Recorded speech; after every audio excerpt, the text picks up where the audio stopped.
Hi guys, welcome back to my channel. This is just a quick video tutorial about the pre-arrival coordination form. So after your booking is confirmed, cebupacific.com says that guests bound for Cagayan de Oro are required to fill out the pre-arrival coordination form at link.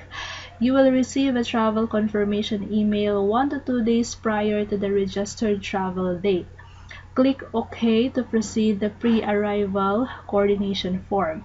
So after I click the OK, I didn't find the link, so I email Cebu Pacific to find the link. And here is the link. Nilalagay ko lang siya below this video.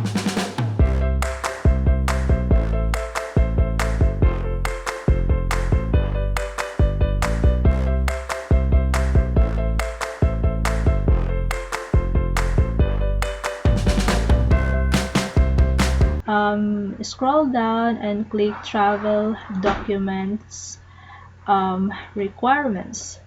So if you are traveling domestic, click domestic, and if you're traveling international, click international.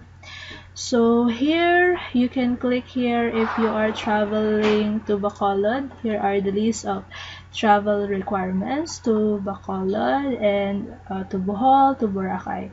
So if you are yes, just click here travel requirements to Cagayan de Oro. So here ito yung mga requirements. So maning mga requirements if you are flying to Cagayan de Oro.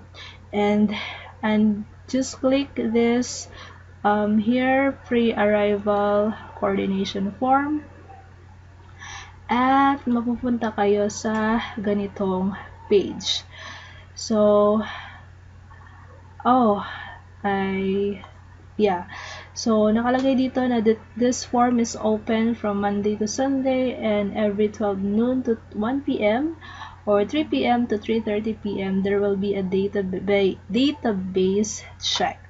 So right now I cannot access this because it's already 9:52 p.m. So ganun lang siya kadali. Just click here, register to our Higala app prior to arrival and get a copy of your Higala app QR code, or may ibang nakalagay dito, next mo lang.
So, I guess that's all for tonight, guys. Ibutang lang na ko ang link sa description sa aning video para maka-anhi mo dali sa kanisang page. Okay? So, before I end this video, for bookings and for flight bookings and inquiries, just message me kung gusto mo magpa-book og ticket. Okay, so thank you so much for watching and don't forget to like and subscribe. Bye!